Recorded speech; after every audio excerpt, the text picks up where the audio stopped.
Welcome to GT defence academy. उम्मीद से यकीन तक का सफर।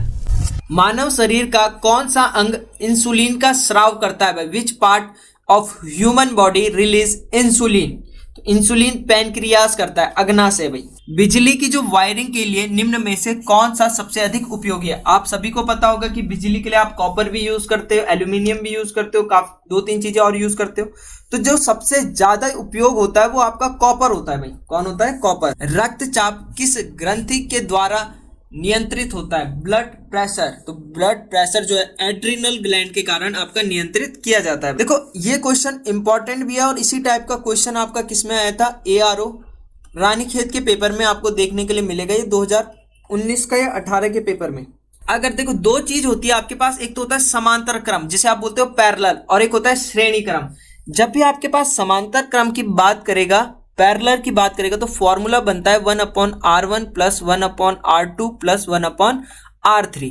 तो इस तरह से डॉट डॉट डॉट जितने आपके पास प्रतिरोध जुड़े रहते हैं, रेजिस्टेंस जुड़े रहते हैं, तो उस हिसाब से आप इसे निकाल लेते हो। तो आपके पास क्या 4 ओम, 5 ओम और 3 प्रतिरोध दे रखे हैं 20 ओम के। तो मैं यहां से सीधा सीधा बोल दूं 1/R equal to 1/4 ohm, 1/5 ohm plus 1/20 ohm. आप सभी को पता है मेरे प्यारे साथियों, आप तीनों का एलसीएम लोगे 20। 4 में मैं कितने का मल्टीप्लाई करूं? 20 आ जाए। तो 5 का 5 ही कम 5 प्लस 5 में कितने का मल्टीप्लाई करूं? 20 आ जाए। तो आप बोलोगे 5 4 जा 20 और 4 1 जा 4 प्लस 20 1 जा एक बार जाता है, 1 1 जा 1, 5 4 9 और 1 10। 1/R इक्वल टू 10/20 कट गया। ये वैल्यू यहाँ, ये वैल्यू यहाँ, तो R इक्वल टू कितना आ गया? 2 आ गया। तो 2 ओम आपके पास आंसर होगा। भाई निम्न में से कौन सा एक अचुंबकीय नॉन मैग्नेटिक मेटल कौन सा है? तो नॉन मैग्नेटिक मेटल जो है आपका क्या है? टिन है। क्या है?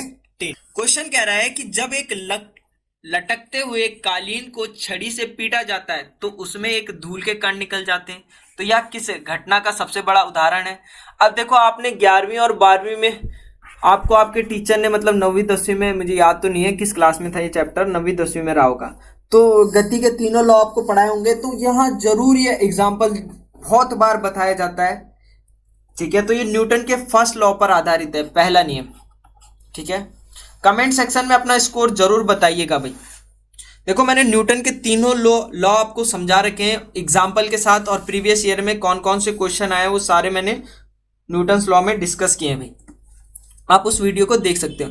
मोमबत्ती का जो ज्वलन है वो किस तरह की अभिक्रिया है? बर्निंग ऑफ कैंडल जो है is the which kind of reaction?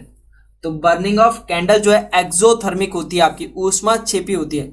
और जो बर्निंग ऑफ कैंडल है ना मोमबत्ती, ये एक रासायनिक क्रिया भी होती है और भौतिक क्रिया भी होती है, बोथ होती है भैया। ठीक है, आप बोलोगे सर कैसे? जो इसकी मोम होती है, ठीक है, तो मोम को दोबारा बनाया जा सकता है, बट जो इसकी बत्ती होती है ना कैंडल की, उसको दोबारा नहीं बनाया जा सकता। तो इसीलिए जो मोम होती है वो रासायनिक भी है और भौतिक भी है। अधिक ऊंचाई वाले क्षेत्रों में किस कारण नाक से खून बहने लगता है? आपने देखा होगा, आप हाई एल्टीट्यूड में चले जाओ और आपके नाक से ब्लीडिंग हो जाए। लो एटमॉस्फेरिक प्रेशर रहता है, ठीक है, लो वायुमंडलीय, निम्न वायुमंडलीय दाब रहता है। वहां प्राथमिक ईंधन कौन सा है? तो कॉइल जो है आपका प्राथमिक ईंधन है। भाई हेपेटाइट बी शरीर के कौन से भाग को प्रभावित करता है? भाई तो ये करता है लीवर को। किसको? लीवर को। प्रसिद्ध बिग बैंग थ्योरी किस सिद्धांत पर आधारित है? तो ये आपकी डॉपलर इफेक्ट पर। किस पर? डॉपलर इफेक्ट पर। भाई कि बिजली का जो आविष्कार किया था वो किसने किया था? तो बेंजामिन फ्रैंकलिन ने बिजली का आविष्कार किया। निम्नलिखित में से कौन सी राशि एक अदिश राशि है, स्केलर क्वांटिटी है? अब देखो दोनों चीज मैं आपको बता देता हूं। ठीक है, देखो एक होता है आपके पास स्केलर, छोटा छोटा बता देता हूं, जिसे आप हिंदी में क्या बोलते हो? अदिश राशि। ठीक है, और एक होता है आपके पास वेक्टर, जिसे आप क्या बोलते हो? सदिश राशि। देखो सिंपल सा है, आपको याद रखने की जरूरत नहीं है, आप ऐसे ही समझ जाओगे। स्केलर क्या होता है? जिसमें ओनली मैग्नीट्यूड हो। ओनली क्या हो? मैग्नीट्यूड। केवल क्या हो? परिमाण हो, मैग्नीट्यूड। ठीक है, जिसमें केवल वे भौतिक राशियां जिनमें केवल परिमाण होता है। क्या होता है? परिमाण। तो स्केलर कहलाती है, अदिश राशियां कहलाती है। ठीक है, वेक्टर क्या होता है? जिसमें मैग्नीट्यूड के साथ डायरेक्शन भी होती है। ठीक है, required magnitude as well as direction it's complete description. Hindi में बात करूं तो वे भौतिक राशियां जिसमें परिमाण के साथ, जिसमें क्या, परिमाण के साथ दिशा भी होती है। क्या भी होती है? दिशा भी होती है। ऐसी राशियां क्या कहलाती है? सदिश राशि कहलाती है। तो आपके एग्जाम में क्वेश्चन आता है कि which one of the following is scalar quantity, या तो which one of the following is vector quantity, अदिश या सदिश। तो मैं एग्जाम्पल की बात करूं तो जो आपके प्रीवियस ईयर में पूछे हैं, सबसे पहला एग्जाम्पल मास, जिसे आप बोलते हो क्या, द्रव्यमान। दूसरा लेंथ, जिसे आप क्या बोलते हो, लंबाई। तीसरा टेम्परेचर, जिसे आप क्या बोलते हो, तापमान। चौथा स्पीड, ठीक है। Electric current, ELECTR, electric current, ठीक है, विद्युत धारा। और वर्क, डिस्टेंस, एनर्जी और पावर। अगर मैं वेक्टर की बात करूं तो वेक्टर फोर्स, ठीक है। फोर्स कैसे? जैसे ये मैंने ले लिया कि ये मेरे पास एक बॉक्स है, एक बॉक्स है, ठीक है। इस बॉक्स में आप इधर, ये मतलब इधर आप 7 न्यूटन का बल लगा रहे हो। कितना? 7 न्यूटन का। और नीचे से आप 5 न्यूटन का। तो आपको पता है ये इस डायरेक्शन में जाएगा। कितने की? 7 और 5 12 न्यूटन के हिसाब से। तो 12 न्यूटन परिमाण भी है और किस डायरेक्शन में जा रहा है? इस डायरेक्शन में जा रहा है। तो परिमाण के साथ क्या है? डायरेक्शन भी है। तो क्या होगी? फोर्स एक वेक्टर राशि होगी, सदिश राशि होगी भाई। फोर्स हो गया, बल हो गई, डिस्प्लेसमेंट हो गया, मोमेंटम हो गया, एक्सीलरेशन हो गया, त्वरण जिसे आप बोलते हो, वेलोसिटी हो गया, वेग आपका हो गया, ठीक है। वेग, त्वरण लिखते रहना भाई, ठीक है। तो ये सारी क्या होती है? अदिश राशियां होती है। तो आपको अदिश राशि की बात कर रहा है, अदिश राशि, ठीक है। तो अदिश राशि आपको क्या दिख रही है? यहाँ पे करंट दिख रही है, धारा, इलेक्ट्रिक करंट, ठीक है। अब देखो फोर्स क्या है? फोर्स एक वेक्टर है, सदिश है। फोर्स क्या है? वेक्टर है। वेलोसिटी क्या है? वेक्टर है, सदिश है। तो ये चीज आपकी कंफर्म हो गई कि वेलोसिटी, फोर्स क्या है? आपकी वेक्टर है, सदिश राशि है। बट इलेक्ट्रिक करंट, ठीक है, क्या है? एक स्केलर क्वांटिटी या अदिश राशि है। चलिए यहां तक कहानी ठीक है। त्वरण की इकाई क्या होती है? तो मीटर पर सेकंड जो होती है, त्वरण की इकाई होती है, यूनिट होती है भाई। बार चुंबक के केंद्र में चुंबकत्व जो होता है वो कितना होता है? वो 0 होता है भाई। दूर की वस्तुओं को देखने के लिए किस उपकरण का प्रयोग किया जाता है? तो दूर की वस्तु के लिए दूरबीन, ठीक है। दूर की वस्तु के लिए दूरबीन। जब बर्फ पिघलती है तो इसका जो घनत्व होता है वो क्या होगा? तो जब बर्फ पिघलती है तो इसका जो डेंसिटी होती है, तो डेंसिटी हमेशा बढ़ती है। क्या होती है? बढ़ती है। तो हमेशा याद रखना, डेंसिटी जो होती है, जिसे आप बोलते हो घनत्व, घनत्व हमेशा इनवर्सली प्रोपोर्शनल होता है किसके? वॉल्यूम के, आयतन के, ठीक है। जिसे आप हिंदी में बोलते हो व्युत्क्रमानुपाती, व्युत्क्रमानुपाती, इनवर्सली प्रोपोर्शनल। अगर डेंसिटी बढ़ेगी तो आयतन, घनत्व बढ़ेगा तो आयतन घटेगा, आयतन बढ़ेगा तो घनत्व घटेगा, ठीक है। अगर मैं बोलता कि अगर बर्फ पिघल रही है, आइस मेल्ट हो रही है, तो इसके वॉल्यूम में क्या इफेक्ट पड़ेगा, आयतन में क्या इफेक्ट पड़ेगा? तो सर आप बोलोगे कि सर इसका जो आयतन है ना वो घटना चाहिए, ठीक है। एक परिपथ है आपके पास, सर्किट है, सर्किट में वोल्ट मीटर जो है is always connected in, volt meter हमेशा किससे जुड़ा होता है भाई? तो देखो पैरेलल में होता है भाई, ये हमेशा पैरेलल होता है भाई, ठीक है। टेलीविजन का आविष्कार किसने किया था? तो सबको पता होगा भाई, टेलीविजन, जेएल बेयर्ड। सबसे कठोर पदार्थ हीरा, डायमंड। हाइड्रोजन गैस का जो कलर है वो कैसा होता है? तो हाइड्रोजन गैस आपकी कलरलेस होती है, रंगीन होती है भाई। पीतल, कांस्य में उभयनिष्ठ तत्व, द एलिमेंट कॉमन, जो कॉमन एलिमेंट होते हैं ब्रास और ब्रॉन्ज में, वो कौन सा है भाई? एक होता है आपके पास ब्रास, BRASS, ब्रास। एक होता है आपके पास ब्रॉन्ज, BRONZE। हिंदी में बात करूं तो इसको बोलते हैं पीतल और ब्रॉन्ज को बोलते हैं कांसा, कांस्या भी बोलते हैं। Brass is the mixture of copper plus zinc और bronze is the mixture of Cu plus Sn, copper plus tin. तो कॉपर यहां भी है, कॉपर यहां भी है, तो कॉपर दोनों में कॉमन है, तांबा दोनों में कॉमन है। ठीक है, कॉपर क्या है, दोनों जगह है। मैं स्टील भी बता देता हूं। स्टील जो होता है मिक्सचर किसका होता है, लोहा Fe प्लस कार्बन। गैस, किस गैस का उपयोग फलों के कृत्रिम रूप से पकाने के लिए किया जाता है भाई? जो जब आप फल पकाते होंगे, आप आम पकाते होंगे, फलों के पकाने के लिए एसिटिलीन गैस का यूज किया जाता है। ठीक है, निम्नलिखित में से किस तरल पदार्थ का घनत्व सबसे कम होता है? देखो पेट्रोल की जो होती है लो डेंसिटी होती है भाई।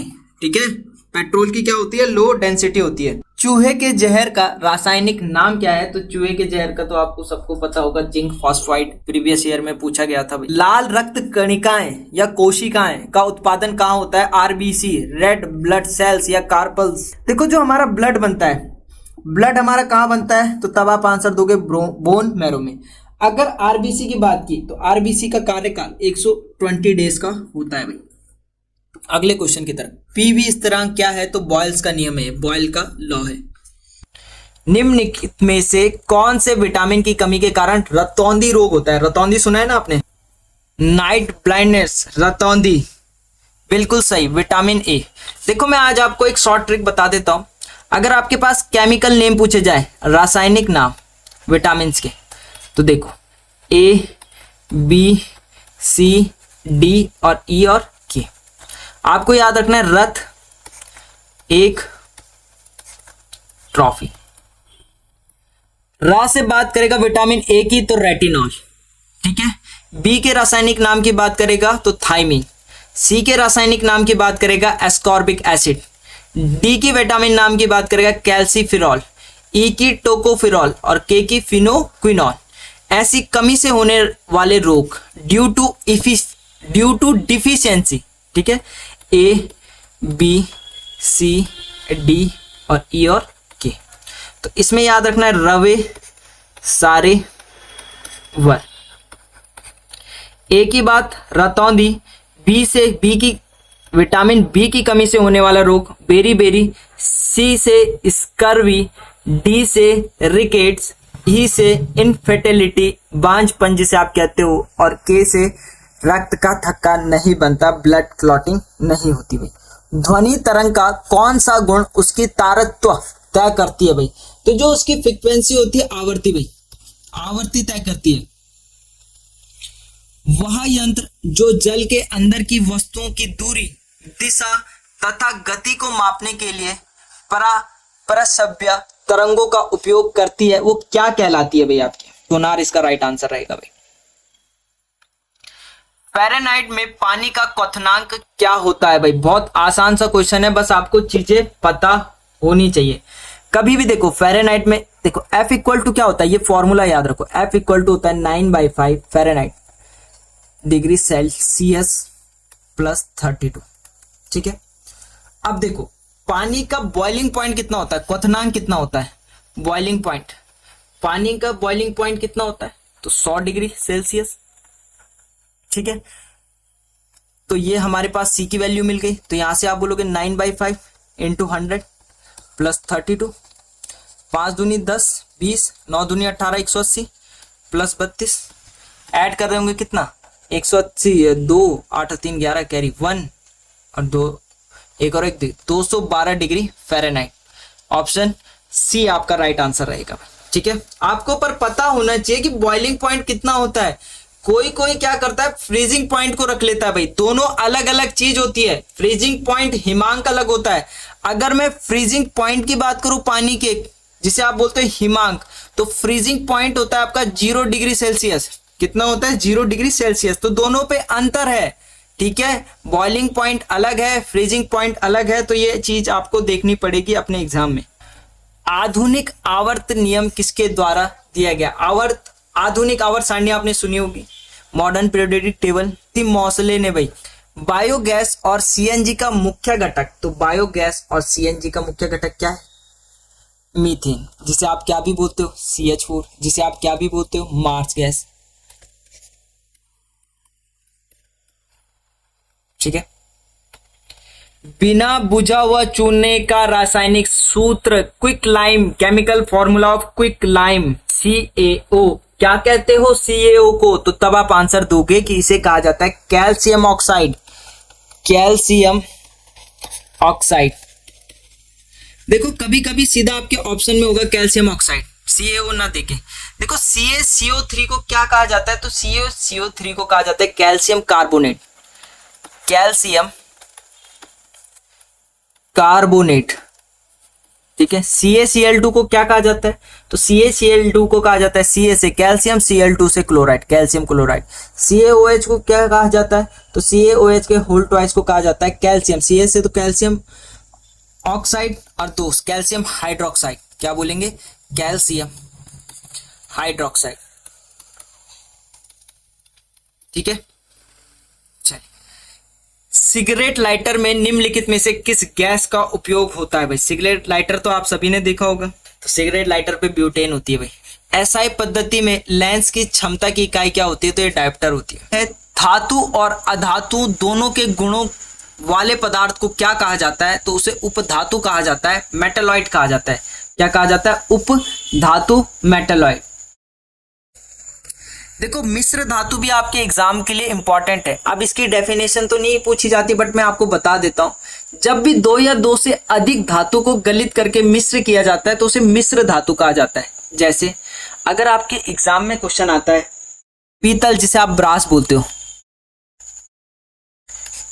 किस किस चीज का मिक्सचर है? तो पीतल जो है आपका कॉपर प्लस जिंक को मिला के बनता है। पीतल किस किस को मिला के बनता है? कॉपर और जिंक को। अगर एग्जाम में क्वेश्चन आता है कांसा, कांसा किस किस को मिला के बनता है? ब्रॉन्ज जिसे कहते हैं, ब्रॉन्ज, ठीक है। कांसा किस किस को मिला के बनता है? तो Cu copper plus Sn, tin, copper plus tin को मिला के बनता है कांसा, ब्रॉन्ज, ठीक है। स्टील किस किस को मिला के बनता है? स्टील को इंग्लिश में स्टील ही बोलते हैं भाई। स्टील जो बनता है आपका Fe, लोहा प्लस C, कार्बन। Fe होता है आपके पास लोहा, C होता है आपके पास कार्बन, ठीक है। और लास्ट बच गया स्टेनलेस स्टील।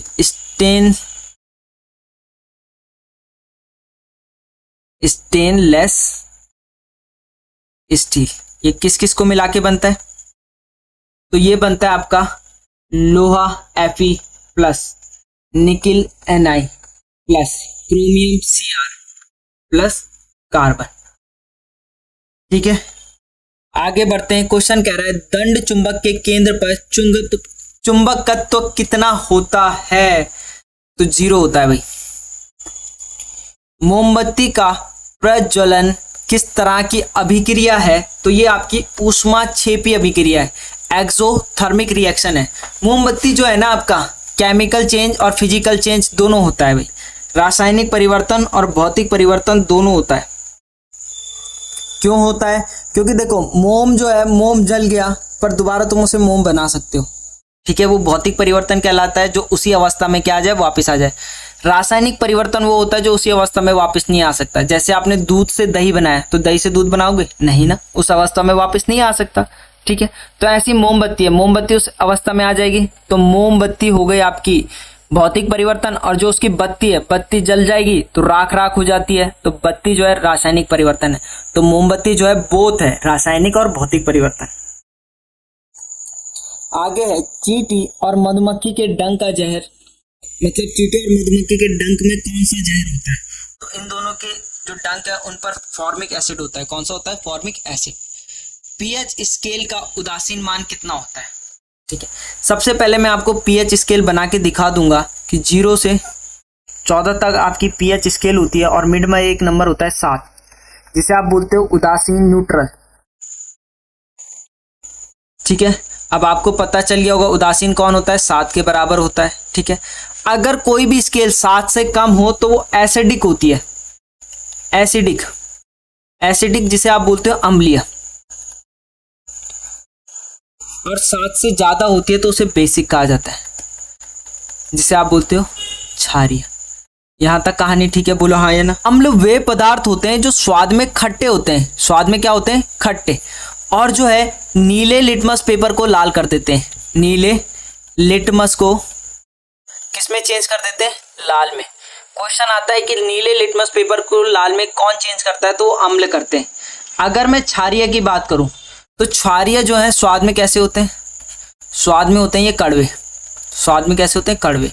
और ये जो है ये लाल लिटमस को, क्षारीय जो है ये जो है लाल लिटमस को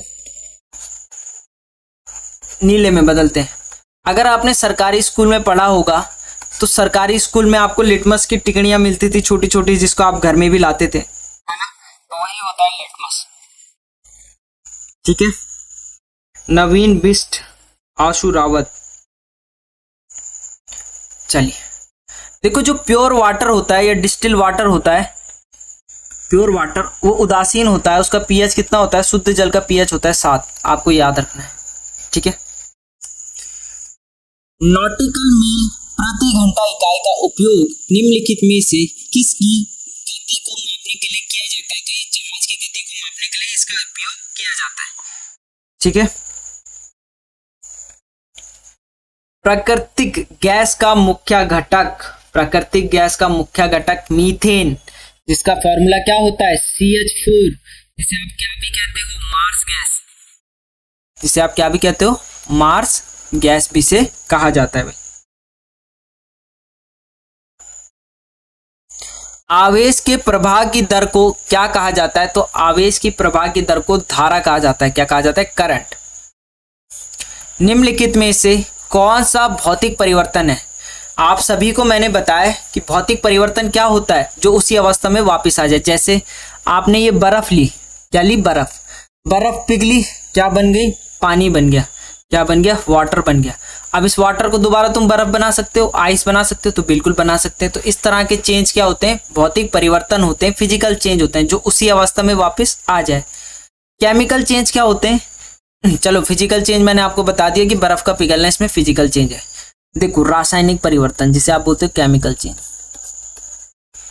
रासायनिक परिवर्तन वे परिवर्तन होते हैं जो उस अवस्था में वापस नहीं आ सकते। जैसे मैंने एग्जांपल लिया, आपने दूध से दही बनाया, दही से दूध बना दोगे? नहीं। तो ये क्या है? रासायनिक परिवर्तन। मतलब जिस अवस्था में वो था उसी अवस्था में वो वापस नहीं आ सकता। तो ऐसे परिवर्तन रासायनिक परिवर्तन कहलाते हैं। जैसे आपका फलों का पकना, आम एक बार पक गया तो फिर वापस से कच्चा हो जाएगा? नहीं हो सकता। तो ये भी रासायनिक परिवर्तन है। ये रासायनिक परिवर्तन है।